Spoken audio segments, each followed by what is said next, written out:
फ़ौजी अदालतें कायम हो चुकी हैं और मज़ीद कायम होंगी और मज़ीद फ़ाल होंगी। ये फ़ौजी अदालतें आज नहीं बनी, ये बताता चलूँ। इमरान खान साहब के दौर में भी फ़ौजी अदालतें थी और 26 सिविलियंस का फ़ौजी अदालतों में ट्रायल हुआ। मैं फ़ौजी अदालतों के हक़ में हूँ, ख़ुसूसी अदालतों के हक़ में हूँ, क्योंकि हमारा निज़ाम इंसाफ़ जो है वो फ़ेल हो चुका है। सारा कुछ वही है जो सिविलियन अदालत में होता है, बस नाम चेंज है।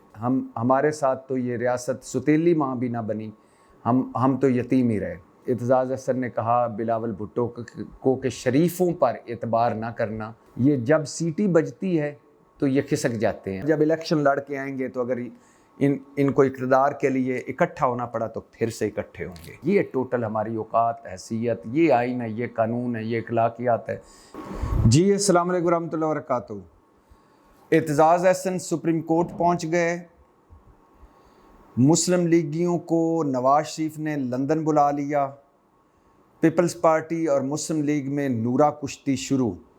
ये 3 मौजू हैं जिन पर आज बात करनी है और सबसे पहले एतजाज़ अहसन के सुप्रीम कोर्ट पहुंचने पर बात होगी।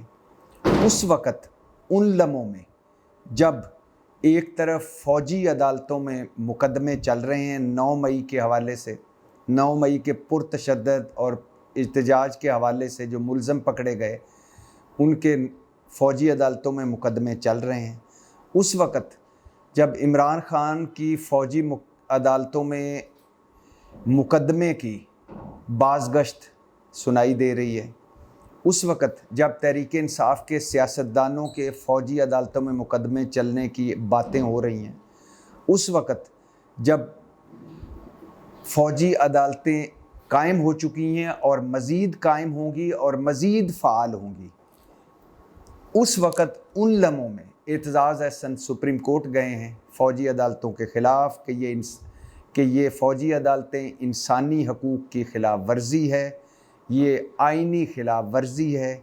जब सिविल अदालतें मौजूद हैं तो फ़ौजी अदालतों की क्या ज़रूरत है, और सिविलियन का फ़ौजी अदालतों में मुकदमा नहीं चलना चाहिए, सिविलियंस को फ़ौजी अदालतों में ट्रायल नहीं होना चाहिए, या सिविलियंस का फ़ौजी अदालतों में ट्रायल नहीं होना चाहिए।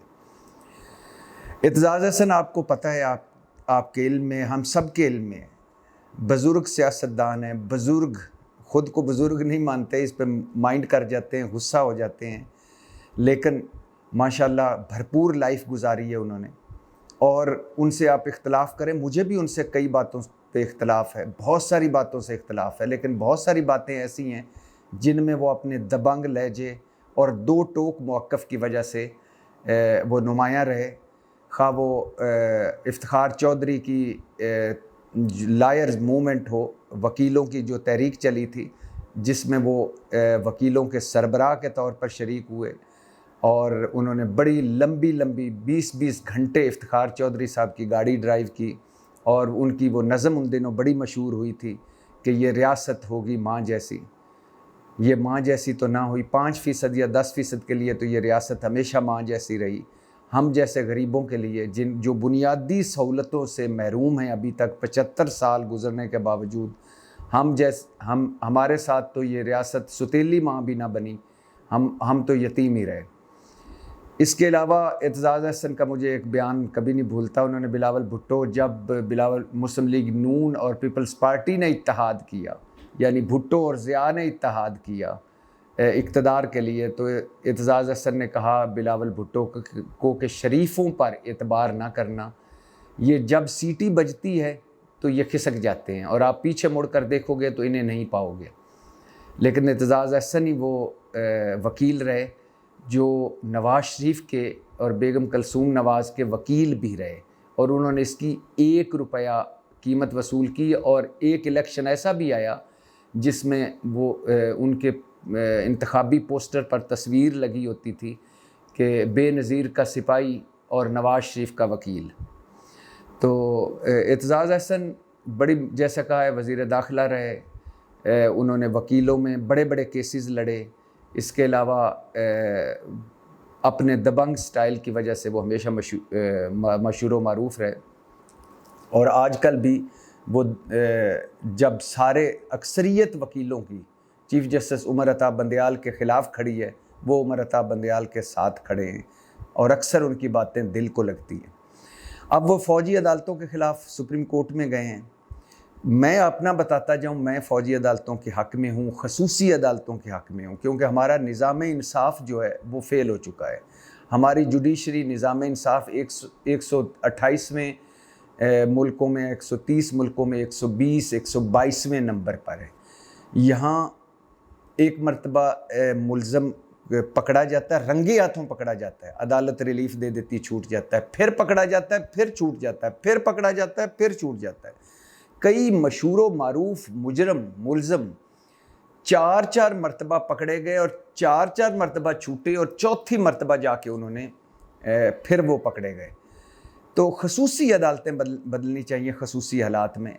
9 मई पाकिस्तान का 9/11 है, बड़ा शर्मनाक दिन है, स्याह दिन है। और मैं अक्सर कहता हूँ कि इसमें हर एंगल से तफ्तीश होनी चाहिए, तहकीक होनी चाहिए कि पुलिस उस दिन कहाँ थी, इंतज़ामिया कहाँ थी, हुकूमत कहाँ थी, हुकूमती रिट कहाँ थी, इन अहम इमारतों की तनसीब की सिक्योरिटी कहाँ थी, और वहाँ जो मुल्ज़म और मुजरम हैं उनसे लम्हा भर के लिए भी रियायत नहीं होनी चाहिए।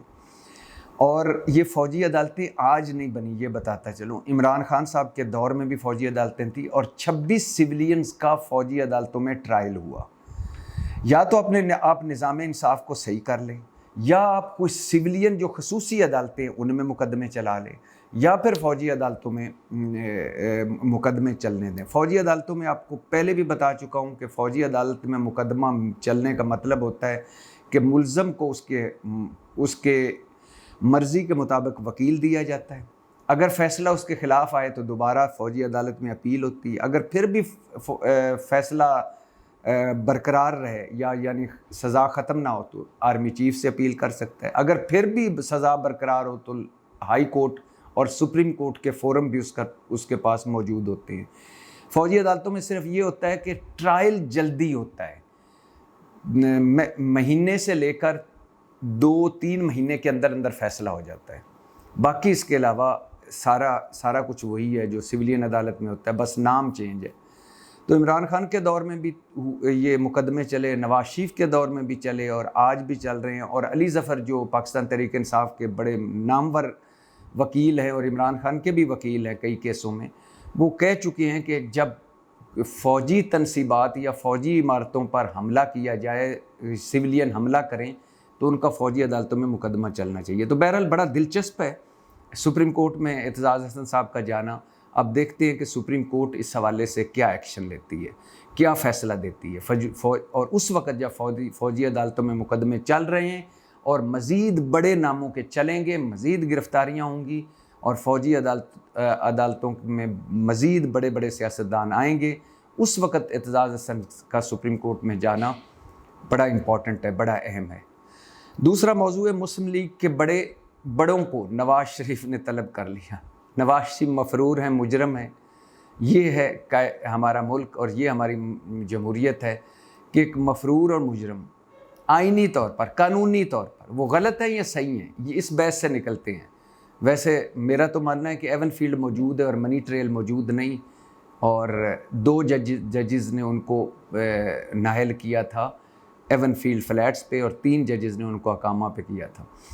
तो खैर मुस्लिम लीगियों को उन्होंने तलब कर लिया और उसमें काबीना भी जाएगी और वज़ीर आज़म भी जाएंगे। यानी वज़ीर आज़म पाकिस्तान, आइनी तौर पर जो हमारे वज़ीर आज़म पाकिस्तान हैं, जो हमारे वज़ीर हैं, वो चौथी या 5वीं मरतबा आइनी तौर पर एक मफरूर और एक मुजरम के दरबार में हाज़िरी लगवाएंगे। ये टोटल हमारी औकात, हैसियत, ये आइन है, ये कानून है, ये अखलाकियात है, ये मंतक है और ये हम हैं।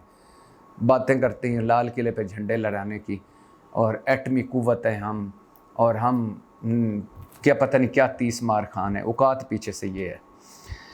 तो सुना जा रहा है कि नवाज शरीफ ने जो मुस्लिम लीगियों को बुलाया, इसमें उनकी वापसी के हवाले से बात होगी कि वो कब तशरीफ़ लाएंगे। दवाई लेने गए थे चंद हफ़्तों के लिए, अदालत से 5 उन्होंने रहम की दरख्वास्तें की थी कि मैं बूढ़ा हूँ, सीनियर सिटीज़न हूँ, मुझे मेरा डॉक्टर बाहर है, मुझे इलाज के लिए जाने दिया जाए। और 4.25 साल हो गए, अभी तक वो वापस नहीं आए। तो वो कब वापस आएंगे, और वापस आएंगे नाहली तो उनकी ख़त्म हो चुकी आलमोस्ट, अब फॉर्मेलिटी बाकी है। एक तरफ मुस्लिम पीडीएम ने या मुस्लिम लीग हुकूमत ने या पीडीएम हुकूमत ने ये कानून पास कर लिया कि जो नाअहल हुए हैं उनको अपील का हक़ मिलेगा, और अब नवाज शरीफ और जहांगीर तरीन को अपील का हक़ मिल जाएगा। और दूसरी तरफ मुस्लिम लीग नून और यानी पीडीएम हुकूमत ने ये कानून भी पास कर लिया है कि जो भी नाअहल हुआ है उसकी मुद्दत 5 साल होगी। मतलब नवाज शरीफ की मुद्दत तो 5 साल पूरी होगी जब से वो नाअहल हुए हैं लिहाजा दोनों तरफ से नवाज शरीफ अहल हो गए, और अब फॉर्मेलिटी बाकी है, वो आएंगे, इलेक्शन लड़ेंगे। नाअहली तो आलमोस्ट ख़त्म हो चुकी, सज़ाएं जो उनको हैं, वो जेल से चूँकि गए थे तो वो वापस आएंगे, कोई वीआईपी जेल होगी उसमें चंद दिन रहेंगे, जैसे मरियम नवाज़ और कैप्टन सफदर बरी हुए वनफील्ड, वो भी आएंगे, हाई कोर्ट में अपील करेंगे। गवाह सारे ही मुकर गए हुए हैं, पहले केसेस सारे ही खैब हो गए हैं, रिकॉर्ड है ही कोई नहीं, वकील जो थे तितर बितर हो गए हैं, निज़ाम बदल गया, लिहाजा उनको भी रिलीफ मिल जाएगा। तो उनकी वापसी पे इस मीटिंग में बात होगी। असम्बलियाँ कब तहलील करनी है, कौमी असम्बली कब तहलील करनी, इस पे बात होगी। इलेक्शन कब होने हैं, इस पे बात होगी। और सदर का एक इंतखाबात, इस पे मैं कभी अलहदा बात करूँगा आपसे कि पीडीएम का ख्याल है, एक आपको ख़बर देता जाऊँ, ये अब इस पे अमल हो पाता है या नहीं हो पाता। पीडीएम का ख्याल है कि असम्बलियाँ तहलील करने से पहले हम इसी असम्बली से सदर भी मुंतखब करवा लें, क्योंकि मौलाना साहब भी सदर बनना चाहते हैं, जरदारी साहब भी सदर बनना चाहते हैं, और एक खातून भी सदर बनना चाहती हैं। तो लिहाजा पीडीएम का ख्याल है कि किसी न किसी तरह सदर मुस्ताफ़ी हों कुछ अर्सा पहले अपने ओहदे से, हम इसी असम्बली से उनको मुंतखब करा लें, सिंध, बलूचिस्तान और इन कौमी असम्बली से। तो इस हवाले से और बाकी सारे मामलात पर बात होगी इस लंदन मीटिंग में, और लंदन मीटिंग में सारी मुस्लिम लीगी क़यादत जा रही है, और खैर से चंद दिनों बाद इसकी अंदर की खबरें बाहर आपको मिल जाएंगी, लेकिन मेन पॉइंट्स यही हैं। तीसरा है पीपल्स पार्टी और मुस्लिम लीग नून में नूरा कुश्ती शुरू। ये बड़े जालिम लोग हैं, बड़े बेहिस लोग हैं। इक़्तिदार के लिए भुट्टो और ज़िया इकट्ठे भी हो सकते हैं। इक़्तिदार के लिए ज़िया भुट्टो को फांसी भी लगा सकता है, इक़्तिदार के लिए ज़िया भुट्टो को फांसी भी लगा सकता है, और इक़्तिदार के लिए भुट्टो ज़िया को गले भी लगा सकता है। ये हमने देखा है। ये जमहूरियत, सिविलियन बालादस्ती, वोट की इज़्ज़त और अवाम और मुल्क के लिए ये एक ऊपर ड्रामा करके इकट्ठे होते हैं, मज़े लूटते हैं, और जब फिर मौका मिलता है फिर जमहूरियत, सिविलियन बालादस्ती, असूल, मंतक, अखलाकियात को बुनियाद बनाकर अलहदा होते हैं। फिर यानी वो रिंद के रिंद रहे, हाथ से जन्नत ना गई, खुद ही अपोजिशन, खुद ही हुकूमत। अब इलेक्शन चूँकि करीब आ रहे हैं तो लिहाजा बिलावल भुट्टो साहब गरजे, कराची में सवात में गरजे, बरसे, उन्होंने कहा कि शहबाज शरीफ साहब आपकी नीयत पे शक नहीं, लेकिन आपकी टीम में कुछ ख़राब लोग हैं, ठीक लोग नहीं हैं, और हमसे जो वादे किए गए थे वो बजट में नज़र नहीं आ रहे, तो बजट मंजूर नहीं होने देंगे। दूसरी तरफ मुस्लिम लीग नून बोली, उन्होंने कहा कि कराची के मेयर का जैसे इलेक्शन करवाया उस पर बातें हो रही हैं, तरीक़े अदम एतमाद आप लाए थे, हम तो इलेक्शन के हामी थे, और वगैरह वगैरह। तो अब ये नूरा कुश्ती शुरू होगी। नूरा कुश्ती क्यों शुरू होगी? क्योंकि अब इलेक्शन में जाना है, इलेक्शन में जाना है, तो लिहाजा अब ये सारे हुकूमत थे, अब अलहदा होंगे, अलहदा होकर एक दूसरे के ख़िलाफ़ बयानात देंगे, और इस कौम और इस अवाम और इस मुल्क को बेवकूफ़ बनाएंगे कि देखें हम आपके लिए इकट्ठे हुए थे, जो ही वादे पूरे नहीं, हम अलहदे हो गए। यानी अब ये अपोजिशन बनेंगे और एक दूसरे के बयानात देंगे, और फिर इन बयानात की रोशनी में और एक मरतबा फिर वादा करेंगे कि हम अपने नज़रिए से नहीं फिरेंगे, हम नज़रियाती हो गए, भुट्टो हमारे साथ है, ज़िया हमारे साथ है, मौलाना हमारे, तो अपने अपने प्लेटफार्म से इलेक्शन लड़ेंगे, कहीं कहीं सीट एडजस्टमेंट भी करेंगे। तो लिहाजा चूँकि इनके सबसे बड़े सियासी मुखालिफ इमरान खान से इनकी आलमोस्ट जान छूट चुकी है, क्योंकि इमरान खान 9 मई के बोझ तले दबे हुए हैं, पार्टी तितर बितर हो गई है, बहुत मुश्किल और आजमाइश का वक्त है तहरीक इंसाफ पे। उनकी अक्सरियत उनके साथ छोड़ गई है, अक्सरियत रिपोश, बहुत सारे रिपोश हैं, बहुत सारे जो हैं जेलों में हैं। तो लिहाजा इलेक्शन में वो उस तरह से मुझे इस वक्त तक, इस घड़ी तक फ़ाल नज़र नहीं आते जिस तरह 9 मई से पहले तहरीक इंसाफ थी। तो लिहाजा अब ये पंजाब चूँकि गढ़ होगा इलेक्शन का, तो अब बिलावल अपोजिशन बन गए हैं और लीग उनके ख़िलाफ़ हो गए हैं, तो अब ये आवाम की आंखों में धूल झोंकेंगे और फिर से एक मरतबा नूरा कुश्ती शुरू होगी। और जब इलेक्शन लड़ के आएंगे तो अगर इनको इक़्तिदार के लिए इकट्ठा होना पड़ा तो फिर से इकट्ठे होंगे। ये ऐसे ही करते रहते हैं। जाली लोग हैं, जाली जमहूरियत के चैम्पियन हैं और जमहूर लेस जमहूरियत के चैम्पियन हैं, ऑडिट लेस जमहूरियत के चैम्पियन हैं, परफॉर्मेंस लेस जमहूरियत के चैम्पियन हैं और बातों के धनी हैं, अमली तौर पर सिफर है, सिर्फ भाषण। गुर्बत क्यों है भाषण, गुर्बत कब ख़त्म होगी भाषण, गुर्बत गरीब क्यों है भाषण, गरीब बेहतर ज़िंदगी कब गुजारेगा भाषण, दवाई दे दो भाषण, सेहत की सहूलतें दे दो भाषण, तालीम दे दो भाषण, और जमहूरियत क्या है भाषण, सिविलियन बालादस्ती क्या है भाषण, वोट की इज्जत दो है भाषण, यानी मुल्क क्या है भाषण, कौम क्या है भाषण, तकरीरें तकरीरें तकरीरें, बातें बातें बातें, अमली तौर पर सिफर।